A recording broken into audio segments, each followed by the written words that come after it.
FC Barcelona, one of the biggest clubs of European football. उनके पास history है, legacy है, culture है, लेकिन फिर भी 12 साल से यूरोपियन जायंट्स चैंपियंस लीग नहीं जीत पा रहे हैं। अब उनके पास टैलेंट की कमी तो थी ही नहीं, तो फिर प्रॉब्लम है कहाँ? साल था 2015। MSN, Messi, Suarez, Neymar, the star trio of Barcelona, जो आज भी कंसिडर करे जाते हैं one of the greatest trios of all time, क्योंकि सारे प्लेयर्स अपने प्राइम में थे। अगर मेस्सी की बात करें तो he was just coming of age and वो अपना प्राइम हिट कर रहे थे, same age Neymar, same age Suarez.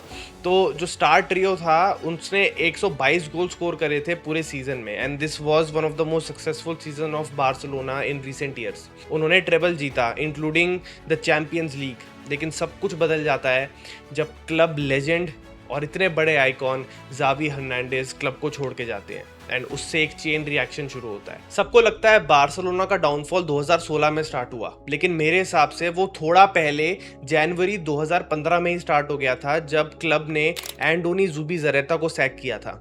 वो क्लब के स्पोर्टिंग डायरेक्टर थे and one of the key figures रहे थे बार्सिलोना की ट्रेबल विनिंग साइड बनाने में।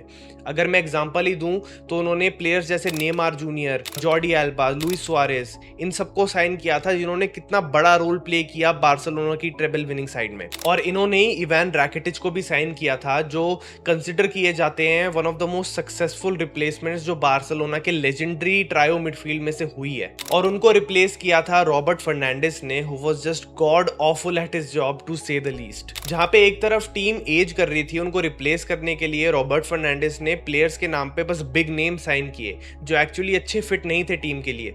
अगर मैं एक एग्जांपल लूं तो आंड्रे गोमेज एक प्लेयर थे जो मिडफील्ड में खेलते थे, उन्हें बार्सिलोना ने 35 मिलियन प्लस 20 मिलियन में साइन किया था, एंड वो बार्सिलोना की टिकी टाका प्ले स्टाइल में फिट हुए ही नहीं थे। और उनका सोल रीजन साइन करने का यही था कि उन्हें अपने कॉम्पिटिटर रियल मैड्रिड से वो प्लेयर बचाना था। अगर एक और एग्जांपल लूँ तो भाई तुम्हें पता ही है the panic buying for replacement of Neymar, जिसमें उस्मान डेम्बेले को साइन किया गया था 105 मिलियन में, जो कि very overpaid for his level of play. जब जैसे वो खेलते थे, टैलेंट बहुत अच्छा था उनमें, लेकिन ही वॉजंट प्रूव्ड इनफ कि उन पे 100 मिलियन खर्च दिए जाएं। और उनकी इंजरीज ने बहुत मुश्किल बना दिया था बार्सिलोना को उन्हें कंसिस्टेंटली खिलाने में, एंड वो भी अपने फुल पोटेंशियल पे कभी परफॉर्म कर ही नहीं पाए। परफॉर्मेंस के मामले में तो बार्सिलोना में वो कभी नेमार के लेवल पे पहुंच ही नहीं पाए।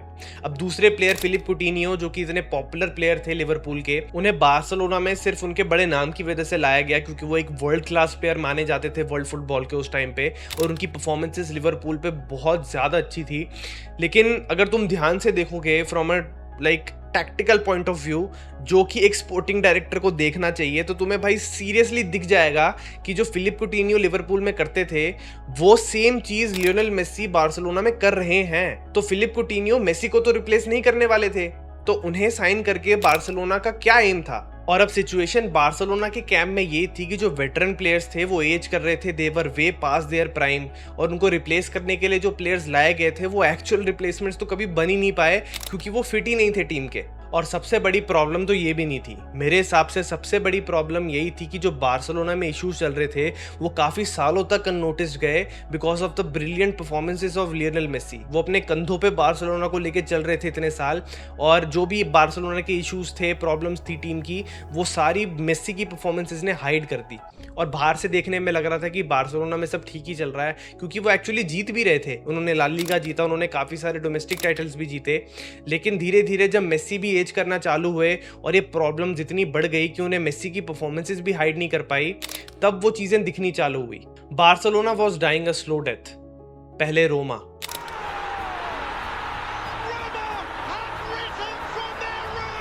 फिर लिवरपूल,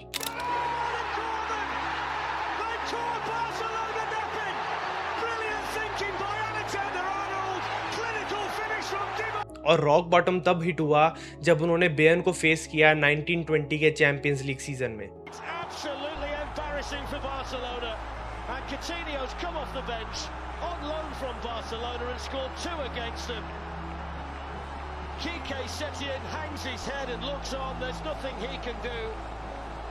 ये रात तो बार्सिलोना फैंस मुझे नहीं लगता मरते दम तक भूलने वाले हैं, क्योंकि इस मैच में बार्सिलोना सिर्फ हारी नहीं थी, वो ह्यूमिलिएट किए गए थे बेन से 8-2 के स्कोर से। उनकी हिस्ट्री का सबसे बड़ा लॉस चैंपियंस लीग में। और इसी मैच में उनके स्टार प्लेयर फिलिप कुटिन्यो ने, जो उस टाइम पे बेन में लोन पे गए हुए थे, उन्होंने बारसा के अगेंस्ट एक ब्रेस स्कोर किया, which is the same amount of goals उन्होंने बार्सिलोना के लिए उनके पूरे टेन्योर में स्कोर करे हैं इन चैंपियंस लीग नॉकआउट्स। और यहाँ से तो बार्सिलोना का नाइटमेयर स्टार्ट ही हुआ था, क्योंकि कुछ ही टाइम में जो इतने सालों के बैड डिसीजन थे बार्सिलोना के, उनके मैनेजमेंट साइड पे, उनके स्पोर्टिंग साइड पे, उनको फाइनेंशियल रूइन तक ले आए थे।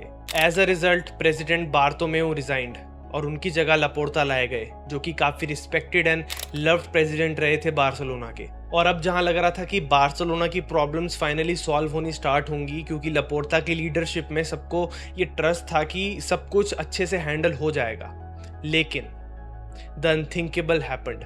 फाइनेंसेस इतने ज्यादा खराब हो गए that they had to let go of Lionel Messi. अब वो प्लेयर जो टीम को साथ में होल्ड करके रख रहा था, उन्हें कैरी कर रहा था, वो प्लेयर अब जा चुका था, जिसकी वजह से बार्सिलोना उसके अगले 2 सीजन लगातार यूरोपा लीग में ड्रॉप कर गई, जहां उनके सबसे बड़े rivals Real Madrid champions league उठा रहे थे।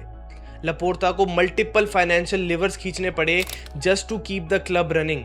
और जहां हर जगह बार्सिलोना को बस फेलियर्स ही फेस करने पड़ रहे थे, उन्होंने रिलाई किया उनके सबसे बड़े एसेट पे, ला मासिया, उनकी एकेडमी, जिन्होंने उन्हें एक another pool of talented teenagers दिए, including the Barca star boy Lamine Yamal. I don't know भाई, ये क्या खिलाते हैं इनकी एकेडमी में, ये कहाँ से आते हैं 19 18 साल के प्लेयर, जो आते ही इतना इंस्टेंट इम्पैक्ट दे देते हैं टीम में। एंड सबसे बड़ा डिफरेंस जो लामेसिया के प्लेयर्स लाते हैं बार्सिलोना की टीम में, वो यही है कि भाई they know the identity of football, the style of football जो बार्सिलोना को खेलना है। और ये चीज़ शायद समझने में बार्सिलोना को इतने साल क्यों लग गए, मुझे नहीं समझ आ रहा, क्योंकि उनको सबसे ज़्यादा सक्सेस उनके एकेडमी प्लेयर से ही मिली है। और 2015 के बाद उनकी सबसे बड़ी गलती यही थी कि उन्होंने अपनी कोर आइडियोलॉजी, अपनी आइडेंटिटी से ही खिलवाड़ कर लिया। अब जिस टीम को सबसे ज़्यादा सक्सेस उनके एकेडमी प्लेयर से मिली है, उनकी आइडेंटिटी, उनकी आइडियोलॉजी यही है कि होम ग्रोन टैलेंट को यूज़ करना, उसके अगेंस्ट जाके वो कुछ ऐसा कर रहे हैं जो कि उनके लिए अनचार्टेड टेरिटरी है। उसके ऊपर उनके बैड डिसीजंस और उनका खराब मैनेजमेंट एक बोनस पॉइंट बन जाता है उनके फेलियर के लिए। लेकिन अब thanks to their academy players and the leadership of Hansi Flick, Barcelona फिर से एक स्ट्रॉन्ग टीम बनती हुई दिख रही है। उन्होंने इस ट्रांसफर विंडो काफ़ी इंटरेस्टिंग साइनिंग्स भी करी हैं, इंक्लूडिंग देयर न्यू ट्रियो गे, गॉर्डन, एडीएमी एंड यमाल, जो कि I think is more iconic than MSN for obvious reasons. But jokes aside, इस season Barcelona genuinely one of the contenders है चैंपियंस लीग जीतने के, alongside their biggest rivals Real Madrid, जो खुद भी एक साइनिंग स्प्री पे चल रहे हैं। लेकिन अब मैं इस सीज़न कॉन्फिडेंटली कह सकता हूँ कि हमें बार्सिलोना उनके वेरी बेस्ट पे खेलते हुए दिखेगी। And who nose, may be इस सीज़न वो एल क्लासिको विन सेलिब्रेट करने की जगह चैंपियंस लीग की ट्रॉफी सेलिब्रेट कर लें। मिलते हैं, बाय।